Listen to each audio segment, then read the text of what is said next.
요즘에 그 검경 형사조정권이 좀 이렇게 많이 이슈가 되고 있고 그런데 저희들이 볼 때는 일단 검찰에서도 수사가 상당히 너무 많이 밀리고 그래서 일부 좀 조정될 필요가 있을 것 같다는 생각이 들었고 업무량이 또 너무 치중되어 있는 것 같고 그래서 그 일부 또 좀 문제점 있는 것도 있고 그래서 검경 수사권 조정은 필요한 거 아닌가 이렇게 생각을 공감하고 있었습니다.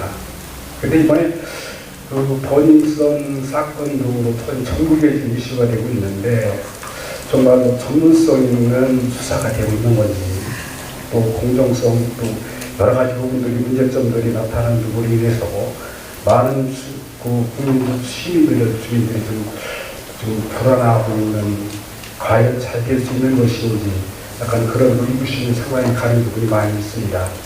그래서 만약에 검경 수사권 조정을 경찰에서 얼마나 많이 준비를 해서 국민, 시민들이 정말로 공정성 있는 수사를 받아서 공정성이 될 수 있도록 많은 준비를 해주시고 또 그런 준비가 되신 분이 저희 시민들한테 알려줘서 하겠습니다. 알려주시면 감사합니다. 이 검경 수사권 조정 문제는 우리 형사사법 체계의 개혁으로 보셔야 됩니다. 형사사법 체계가 지금과 같은 상태로 있어서 우리 국민들이 이 받아야 될 형사사법에 대한 서비스를 정확하게 받고 있느냐라고 하는 거예요. 형사사법 절차의 기본 개념은 수사와 그러니까 어떤 사건이 났을 때 이것을 수사하는 것과 재판하는 거예요. 과거에는 이게 어떻게 됐느냐면 어떤 일이 있을 때는 사인 보복을 했죠. 내가 누구한테 얻어맞았으면 가서 또 저 패고 왔어요.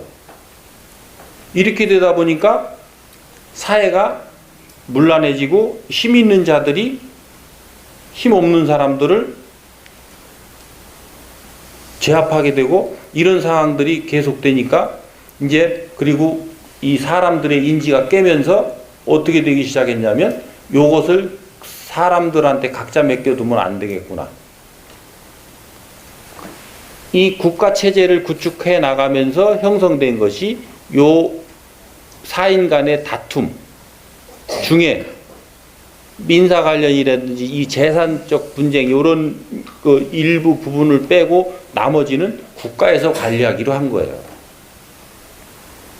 그래서 만들어진 시스템이 이제 소추관이라는 게 만들어진 거예요. 소추관. 이 당사자 중에 가해자는 자기를 대변할 수 있는 변호사를 선임하는 것이고 피해자는 누가 대변해서 이 법원의 재판관 앞에 서느냐면 소추관이 대표를 해서 이 재판관 앞에 서서 피해자를 대변하는 거예요. 요게 본질이거든요. 그러면 지금 우리 형사사법 체계에서 형벌권은 어떻게 운영되고 있느냐? 원래 검찰은 요 소추관인 거예요. 근데 소추관에 수사를 같이 하도록끔 부여해 줬어요. 소추가 주업이고 수사가 부업이었단 말이에요. 근데 여기 이제 검찰과 관련되신 분들 많이 있죠? 검찰이 본인 스스로를 소추관이라고 인식하나요? 수사관이라고 인식하나요? 수사관이라고 인식해요. 대한민국 소추관이 없는 거예요. 그래서 절단난 겁니다. 이 사회가 나를 대신해서 내 피해를 어떻게끔 회복하게끔 이것을 하기 위해 노력해야 되는 자들이 소추관이거든. 이 사람들이 수사에 재미를 붙여가지고 수사만 하고 소추는 소홀이에요. 이렇게 둬서는 안 되겠다라고 하는 게 수사구조 개혁이에요. 그래서 수사는 수사기관에게, 소추는 소추기관에게. 요게 수사구조 개혁의 핵심이라고. 그러니까 전 세계적으로 보니까 수사는 경찰에서 맡고 있더라. 그러니까 수사는 경찰한테 맡기고 소추는 검찰에다 두는 요것을 지금 가지고 개혁 작업을 하고 있는 거예요. 그 다음 단계 요 소추와 이제 법원 안에 여기도 요 형사사법 절차 개혁에 여기도 다 들어 있어요. 그리고 또 하나는 이것은 검찰 개혁에 관한 문제인데 지금 경찰이 작성한 조서의 증거 능력은 당사자들이 법정에서 부인을 하면 증거로 쓸 수가 없어요.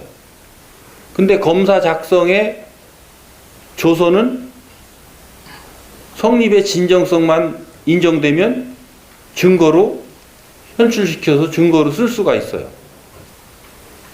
그러니까 검찰 수사는 필연적으로 어디를 지향하게 돼 있느냐면 자백을 지향하게 돼 있어요. 경찰 수사는 과거에 이 자백을 지향하다가 엄청난 일들을 겪어온 거예요. 왜? 자백 만능주의적 그 상태의 구조를 가지고 있으면 누구도 자백을 받으려고 하게 돼 있는 거거든요.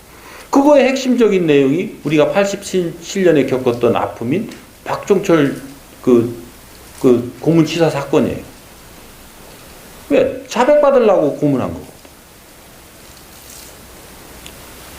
검찰은 그 조서의 증거 능력이 성립의 진정성만 유지되면 증거로 쓸 수가 있기 때문에 성립의 진정성 때문에 자꾸 자백을 요구하는 거야. 그래서 그 자백을 제대로 해내지 않으면 다른 것을 가지고 자꾸 압박을 해서 그것을 받아내려고 하고 있는 거예요. 그러다 보니까 사람들이 많이 희생을 하고 있는 거고. 그러니까 이런 것들은 없애야 되지 않느냐. 그래서 검찰 조서도 법정에서 당사자들이 부인하면 증거 능력을 가지지 않도록 개혁해내야 되지 않느냐. 이게 지금 학계의 공통된 의견들이고 그 국민들도 많이 이런 부분에 그 의견을 주고 계신 걸로 압니다. 그러니까 이런 구체적인 사안들은 지금 지난번 정부에서 그 양 기관이 합의를 했고 그것이 지금 그 국회에 가서 논의가 되고 있기 때문에 어떤 형태로든 이제 국회에서 합의가 되고 형사소송법이 개정이 되면 그대로 될 겁니다. 그게 우리 경찰이 원하는 방향으로 되든지 그렇지 않으면 그 합의 내용이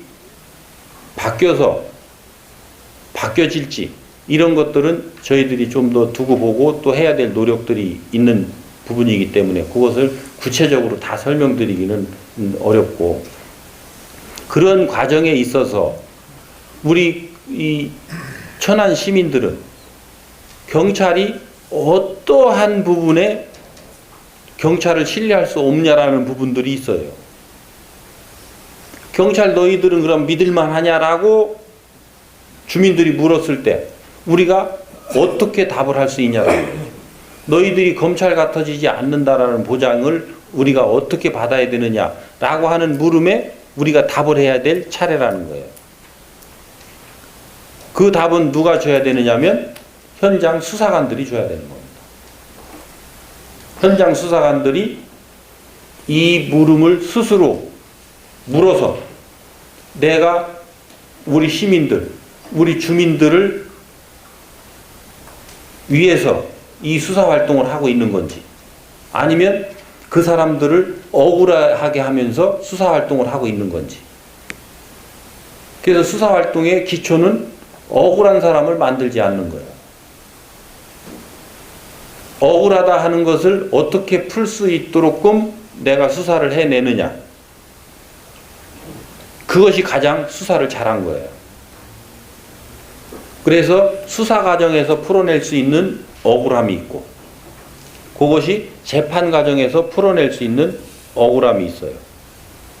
왜 그러냐면 어떤 일이 일어난 이후에 경찰이 개입됐거든요.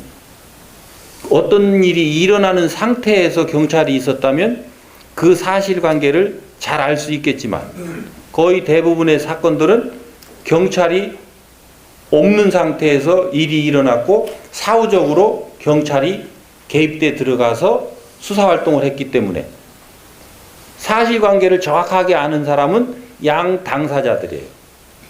그 양 당사자들이 그 가지고 있는 거짓을 어떻게 찾아내서 이 사실관계를 정확히 밝혀내느냐라고 하는 것이 수사관계의 핵심이란 말이에요.